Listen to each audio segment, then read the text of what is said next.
ini Albert. Akhir-akhir ini Albert sering berpikir, gimana ya 10 tahun ke depan? Ingin punya rumah dan mobil, membayar biaya sekolah anak, traveling ke luar negeri, atau sekedar ingin membagikan orang tua dengan hadiah naik haji. Mungkin gak ya dengan nabung doang? Anggaplah Albert menabung 1 juta rupiah per bulannya. Dalam 10 tahun, Albert hanya mengumpulkan 120 juta. Bisa beli apa dengan modal tabungan seperti itu? Rasanya tidak banyak kebutuhan yang bisa terpenuhi. Kalaupun Albert menabung lebih banyak, kira-kira 10 juta rupiah per bulan selama 10 tahun, total tabungan yang ada akan menyentuh angka 1,2 miliar rupiah. Cukup banyak, tapi tetap saja tidak cukup. Harga rumah aja 3 miliar, biar sekolah anak 750 juta. Beli mobil 400 juta, biaya naik haji 70 juta. Belum lagi kalau pengen traveling ke luar negeri yang habisin 60 juta rupiah. Bicara soal kebutuhan sehari-hari, Albert menjadikan supermarket sebagai pilihan untuk membeli semua kebutuhannya. Tapi pernah kebayang nggak? Sebenarnya harga suatu produk yang Albert beli ternyata bukan harga sesungguhnya. Misalnya harga satuan odol dibeli Albert seharga Rp10.000.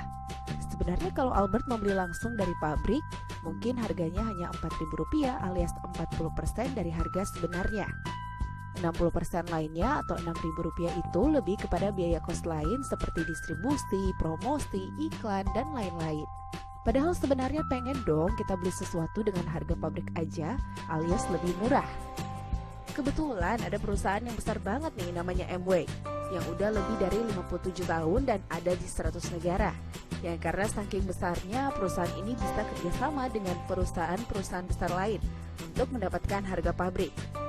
Kalau Albert bisa kerja bareng perusahaan ini, dia yang biasanya jadi konsumen bisa mendapatkan barang dengan harga pabrik tanpa harus mengeluarkan kos lainnya. Jadi 60% yang udah dibahas tadi bisa jadi keuntungan yang dibagi bagi kedua pihak, perusahaan dan buat Albert pastinya. Terus cara dapetin duitnya kayak gimana? Sebenarnya sederhana aja. Ada 2 jenis penghasilan, yakni penghasilan aktif dan penghasilan pasif. Penghasilan aktif itu kalian jualan langsung. Kerja dapat duit, nggak kerja ya nggak dapat duit. Contohnya seperti dokter, pedagang, dan lain-lain. Sementara penghasilan pasif itu kalian bisa dapat penghasilan hanya dengan mengembangkan jaringan. Nah, misalnya Albert bisa habisin uang sekitar Rp750.000 per bulan untuk belanja kebutuhan sehari-hari. Daripada pengeluaran tersebut dialokasikan ke supermarket, mendingan dialihkan ke perusahaan yang punya harga pabrik tadi. Kalau Albert suka dengan pembelian di perusahaan tadi, pasti dia cerita dong ke teman-temannya. Misalnya 20 teman Albert juga suka barangnya dan mereka share ke 10 orang lagi dengan omset sekitar Rp750.000. Albert sudah punya omset total Rp150 juta per bulan, padahal omset awalnya Rp750.000 doang. Ya kalau dikaitkan dengan 60% tadi, kurang lebih Albert akan dapat 15 juta per bulannya.